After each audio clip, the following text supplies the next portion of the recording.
Frères et sœurs, bonjour et bienvenue à la célébration eucharistique. Bienvenue à ceux et celles qui se joignent à nous par le truchement de la télévision Ciel et Lumière. Nous sommes rassemblés ce matin au nom du Père et du Fils et du Saint-Esprit. Amen. La messe de ce matin est offerte aux intentions de Maritza et Ludovic Suedile. Et aujourd'hui, nous soulignons la fête de Saint Romuald, fondateur d'une nouvelle forme de vie monastique au XIe siècle, alors que l'Église explore de nouvelles façons de vivre. Il forme cette communauté qu'on appelle maintenant les Camaldules. Nous prions pour tous ceux et celles qui continuent à vivre dans ces formes de vie monastique aujourd'hui. Et au début de cette célébration, nous nous arrêtons pour reconnaître que nous sommes pécheurs et nous demandons pardon pour nos fautes. Seigneur Jésus, envoyé par le Père pour nous faire partager sa vie, son amour, sa lumière, prends pitié de nous. Ô Christ venu dans le monde pour être notre frère, prends pitié de nous. Seigneur, lumière d'en haut qui guide nos pas vers toi, prends pitié de nous. Que Dieu Tout-Puissant nous fasse miséricorde, qu'il nous pardonne nos péchés, nous conduise à la vie éternelle. Prions le Seigneur. Tu as voulu, Seigneur, que Saint Romuald restaure dans l'Église la vie érémitique. Donne-nous de renoncer à nous-mêmes pour suivre le Christ et de parvenir ainsi au royaume des cieux par Jésus-Christ notre Seigneur qui vit et règne avec toi dans l'unité du Saint-Esprit pour les siècles des siècles.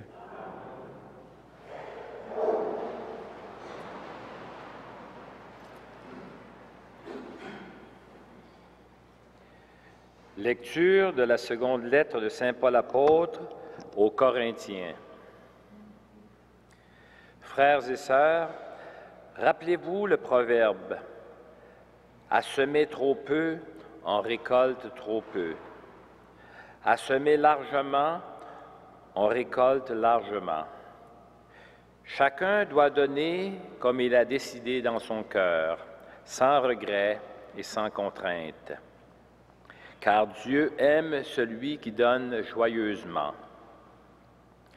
Et Dieu est assez puissant pour vous donner toute grâce en surabondance, afin que vous ayez en toutes choses et toujours tout ce qu'il vous faut, et que vous ayez encore du superflu pour faire toutes sortes de biens. L'Écriture dit en effet, « L'homme qui donne aux pauvres à pleine main demeure juste pour toujours. Dieu qui fournit la semence au semeur et le pain pour la nourriture, vous fournira la graine. Il la multipliera. Il donnera toujours plus de fruits à ce que vous accomplirez dans la justice. Il vous enrichira en tout pour que vous soyez généreux avec cette simplicité qui, par nous, monte vers Dieu en action de grâce. Parole du Seigneur.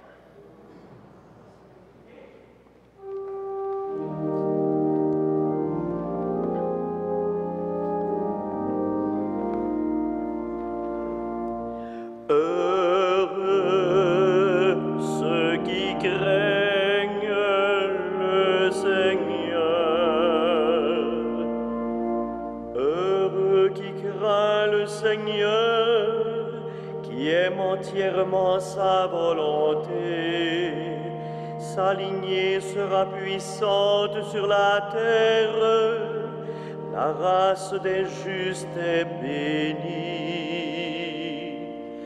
Heureux ceux qui craignent le Seigneur. Les richesses affluent dans sa maison, à jamais se maintiendra sa justice. Lumière des cœurs droits, il s'est levé dans les ténèbres. Homme de justice, de tendresse et de pitié. Heureux ceux qui craignent le Seigneur.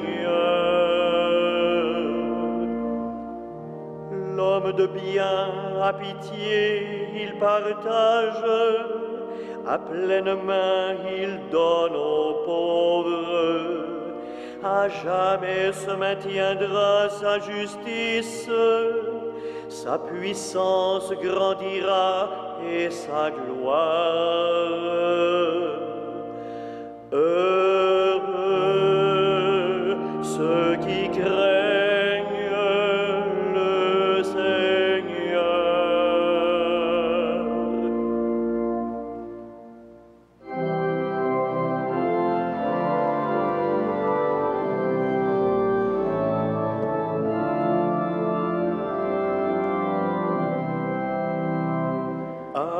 Alléluia, Alléluia, Alléluia, Alléluia.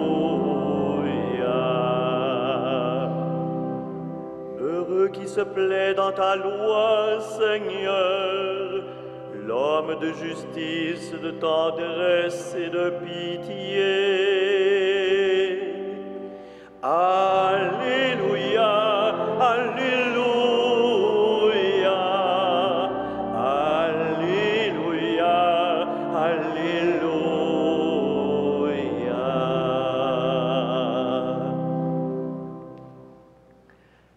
Le Seigneur soit avec vous. Évangile de Jésus-Christ selon saint Matthieu. Comme les disciples s'étaient rassemblés autour de Jésus sur la montagne, il leur disait, « Si vous voulez vivre comme des justes, évitez d'agir devant les hommes pour vous faire remarquer. Autrement, il n'y a pas de récompense pour vous auprès de votre Père qui est aux cieux. Ainsi, quand tu fais l'aumône, ne fais pas sonner de la trompette devant toi, comme ceux qui se donnent en spectacle dans les synagogues et dans les rues, pour obtenir la gloire qui vient des hommes. Amen, je vous le déclare, ceux-là ont touché leur récompense. Mais toi, quand tu fais l'aumône, que ta main gauche ignore ce que donne ta main droite, afin que ton aumône reste dans le secret. Ton Père voit ce que tu fais en secret, il te le revaudra. Et quand vous priez, ne soyez pas comme ceux qui se donnent en spectacle. Quand ils font leur prière, ils aiment à se tenir debout dans les synagogues et les carrefours pour bien se montrer aux hommes. Amen, je vous le déclare, ceux-là ont touché leur récompense. Mais toi, quand tu pries, retire-toi au fond de ta maison, ferme la porte et prie ton Père qui est présent dans le secret. Ton Père voit ce que tu fais en secret, il te le revaudra. Et quand vous jeûnez, ne prenez pas un air abattu comme ceux qui se donnent en spectacle. Ils se composent une mine défaite pour bien montrer aux hommes qu'ils jeûnent. Amen, je vous le déclare, ils ont touché leur récompense. Mais toi, quand tu jeûnes, parfume-toi la tête, lave-toi le visage. Ainsi ton jeûne ne sera pas connu des hommes, mais seulement de ton Père qui est présent dans le secret. Ton Père voit ce que tu as fait en secret, il te le revaudra. Acclamons la parole de Dieu. Louange à toi, Seigneur Jésus.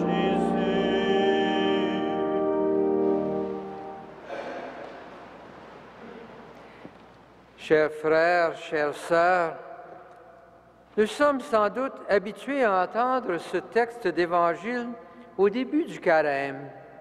Alors que nous entrons dans cette grande période de l'année liturgique, l'Église nous invite par ce texte à réfléchir sur ces trois grandes dimensions de la vie chrétienne, l'aumône, la prière et le jeûne. Et ce texte est tiré du grand discours sur la montagne dans lequel Matthieu met ensemble et nous présente Jésus comme le nouveau Moïse, qui nous présente une loi nouvelle, une loi qui vient donner le sens profond de la loi donnée par Dieu à Moïse sur le mont Horeb. Jésus fait sans doute référence dans ce texte à des attitudes qu'il observait autour de lui. Dans les 3 cas, il parle de personnes qui font quelque chose de bien, mais qui se donnent en spectacle. On dirait peut-être aujourd'hui qu'ils agissent pour épater la galerie. Jésus utilise les 3 attitudes les plus fondamentales de la vie religieuse par ses exemples: prière, jeûne, aumône ou charité. Il invite à réfléchir sur les véritables motifs de nos bonnes actions. Il est certainement louable de prier, de jeûner, de faire l'aumône, comme il est louable de venir en aide à ceux qui nous entourent, de visiter les malades, de faire tous ces beaux gestes de charité et d'amour. Mais la question que nous pose aujourd'hui Jésus touche vraiment les motifs qui agissent dans notre vie. Pourquoi faisons-nous ces bonnes choses que nous faisons? Oui, il faut les faire, mais pourquoi? Dans quel esprit? Je peux sans doute me montrer généreux pour aider ceux et celles qui m'entourent, mais je peux le faire en espérant que les autres remarqueront ma générosité. Je peux même me surprendre à être déçu que personne ne remarque les efforts que j'ai faits et me dire intérieurement que les gens sont un peu ingrats, que j'aurais mérité un peu de reconnaissance pour ma contribution, pour tout ce que j'ai fait, pour toute l'aide que j'ai apportée. Je peux même voir, parfois, montrer en moi une petite pointe de jalousie quand une autre personne, qui à mes yeux en fait bien moins, est félicitée, alors que mes efforts sont passés sous silence. Pourquoi je fais ce que je fais? C'est la question que Jésus pose. Pourquoi jeûner? Quelles sont les raisons profondes? Ces réactions sont bien humaines, mais ils montrent pourtant que ma générosité est encore bien reliée au désir d'être reconnu, apprécié par les autres. Jésus nous invite à aller plus loin. Et tout change en fait quand un amour véritable est au cœur de mon action. Quand je prie parce que j'ai besoin d'exprimer mon amour pour Dieu, je ne prie plus pour être vu. Je prie parce que j'ai besoin d'exprimer mon amour et ma relation à Dieu. Tout est centré sur cette relation à Dieu. Quand je passe ma vie au service des autres par amour et que l'amour de l'autre m'envahit, je ne me préoccupe plus de savoir si mon action est bien vue, reconnue. La mère qui passe des nuits auprès d'un enfant malade ne cherche pas à être reconnue et acclamée pour sa générosité, tout comme l'époux ou l'épouse qui accompagne son conjoint en fin de vie qui souffre de la maladie d'Alzheimer ne le fait pas pour être acclamé, mais le fait par amour. Et c'est un peu vers quoi Jésus nous dirige aujourd'hui. Si vous agissez par amour, si vous agissez d'une manière détachée, par amour passionné, il ne s'agit plus d'être reconnu, mais simplement de donner parce que l'amour nous y pousse. Si nous cherchons le sens profond du message de Jésus, il me semble que nous y trouvons un appel à tout faire avec détachement et par amour. Jésus nous montre le chemin. Dans sa vie, il ne cherche jamais à faire des choses pour se faire reconnaître, acclamer et applaudir. En fait, quand les gens veulent l'acclamer, il cherche plutôt à disparaître. Un seul motif guide toute sa vie, son amour pour son Père qui l'amène jusqu'à donner sa vie par fidélité à sa mission et par amour pour ses frères et sœurs. Aujourd'hui, il nous invite à vivre et à donner notre vie à sa manière.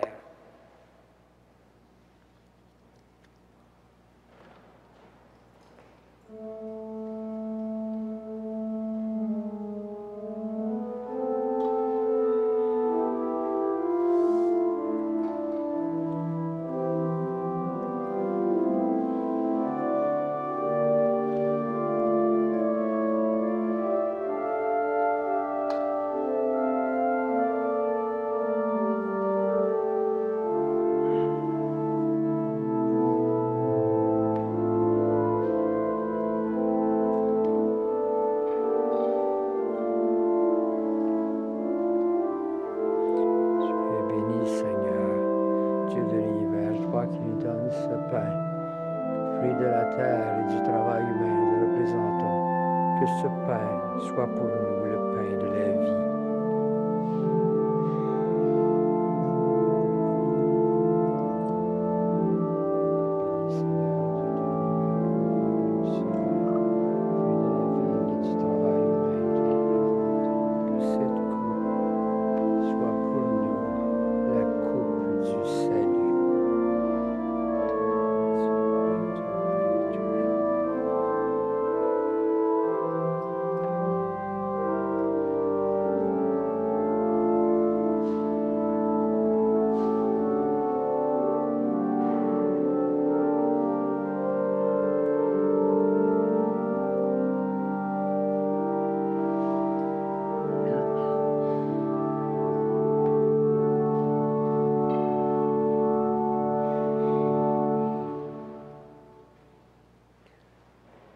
Prions ensemble au moment d'offrir le sacrifice de toute l'Église. Accepte, Seigneur, comme un hommage de tes serviteurs, l'offrande que nous déposons sur ton autel en cette fête de Saint Romuald. Permets qu'en nous détachant des biens de la terre, nous ayons d'autres richesses que toi, par Jésus le Christ, notre Seigneur.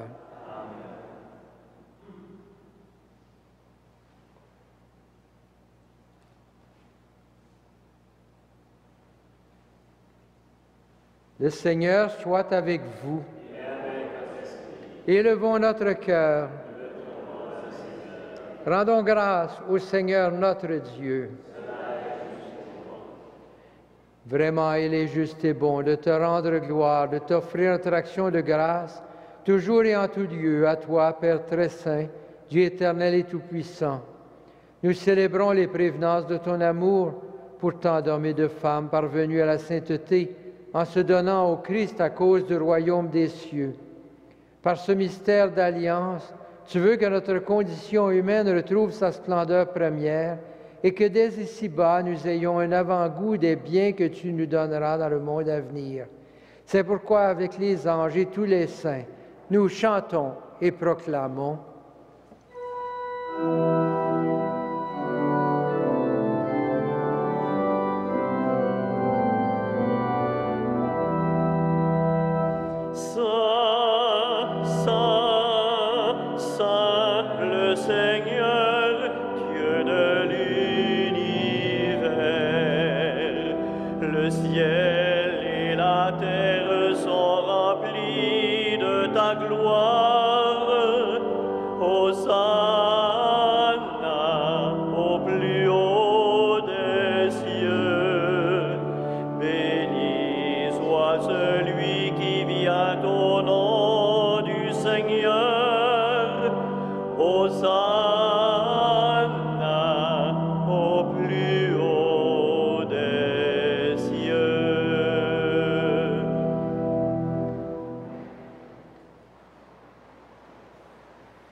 Toi qui es vraiment saint, toi qui es la source de toute sainteté, Seigneur, nous te prions. Sanctifie ces offrandes en répandant sur elles ton esprit, qu'elles deviennent pour nous le corps et le sang de Jésus, le Christ notre Seigneur. Au moment d'être livré et d'entrer librement dans sa passion, il prit le pain, il rendit grâce, il le rompit, et le donna à ses disciples en disant, « Prenez et mangez-en tous, ceci est mon corps livré pour vous. »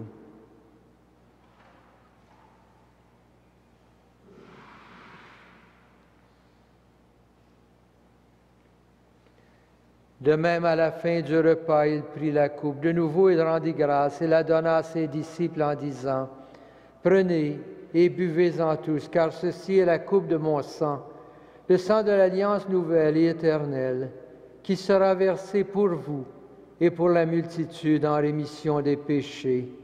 Vous ferez cela en mémoire de moi. »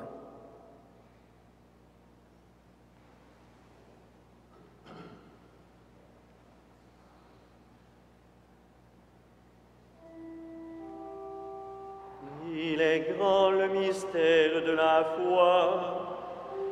Nous proclamons ta mort, Seigneur Jésus. Nous célébrons ta résurrection. Nous attendons ta venue dans la gloire.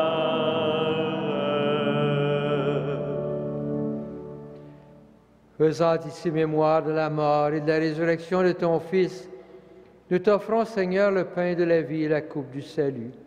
Et nous te rendons grâce, car tu nous as choisis pour servir en ta présence. Humblement, nous te demandons qu'en ayant part au corps et au sang du Christ, nous soyons rassemblés par l'Esprit Saint en un seul corps. Souviens-toi, Seigneur, de ton Église répandue à travers le monde. Fais-la grandir en ta charité avec le pape François, notre évêque Christian, et toutes les personnes qui ont charge de ton peuple. Souviens-toi aussi de nos frères, de nos sœurs qui se sont endormis dans l'espérance de la résurrection et de toutes les personnes qui ont quitté cette vie. Reçois-les dans ta lumière auprès de toi. Sur nous tous, enfin, nous implorons ta bonté.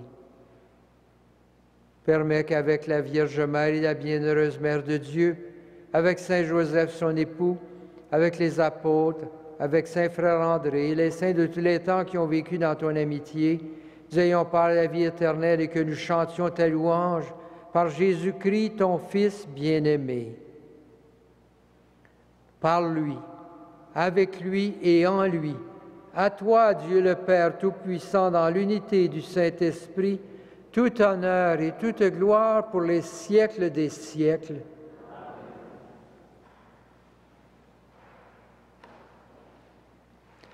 Unis dans un même esprit, rassemblés autour de la table du Seigneur, prions Dieu notre Père avec les paroles que Jésus nous a données. Notre Père qui es aux cieux, que ton nom soit sanctifié, que ton règne vienne, que ta volonté soit faite sur la terre comme au ciel. Donne-nous aujourd'hui notre pain de ce jour. Pardonne-nous nos offenses, comme nous pardonnons aussi à ceux qui nous ont offensés, et ne nous soumets pas à la tentation, mais délivre-nous du mal. Délivre-nous de tout mal, Seigneur, et donne la paix à notre temps. Par ta miséricorde, libère-nous du péché. Rassure-nous devant les épreuves en cette vie, où nous espérons le bonheur que tu promets et l'avènement de Jésus-Christ, notre Sauveur. C'est à toi qu'appartiennent le règne, la puissance et la gloire pour les siècles des siècles. Seigneur Jésus-Christ, tu as dit à tes apôtres, je vous laisse la paix, je vous donne ma paix. Ne regarde pas nos péchés, mais la foi de ton Église. Pour que ta volonté s'accomplisse, donne-lui toujours cette paix et conduis-la vers l'unité parfaite, toi qui règnes pour les siècles des siècles. Que la paix du Seigneur soit toujours avec vous.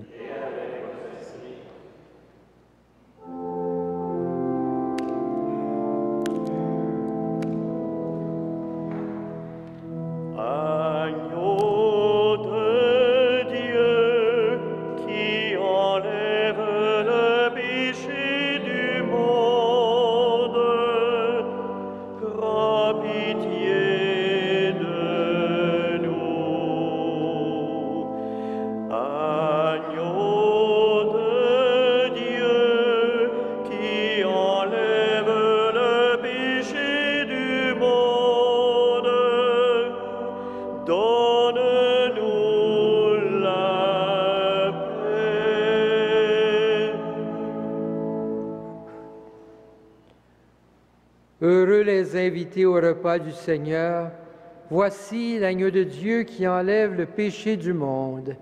Seigneur, je ne suis pas digne de te recevoir, mais dis seulement une parole et je serai guéri.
Prions le Seigneur.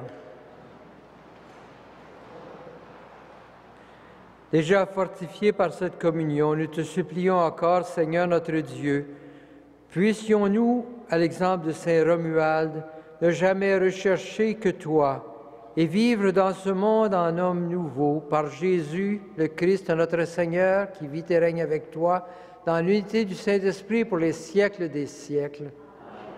Le Seigneur soit avec vous. Que le Seigneur, le Dieu Tout-Puissant, vous bénisse, le Père, le Fils et le Saint-Esprit. Frères et sœurs, que Saint Joseph et Saint Frère André vous accompagnent au long de ce jour.